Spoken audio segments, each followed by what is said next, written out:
tìm lại đời tôi thuở còn chưa biết gọi tên bạn tình.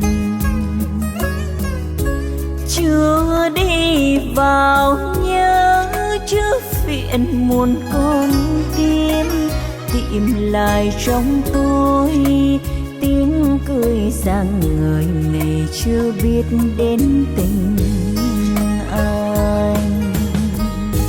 Ngược về yêu thương ai đã đặt tên cho mình lỡ làng. Tình yêu vụt mất như gió thoảng qua tay, xin trả lại anh lời nói ngôn tình anh gian dối đời.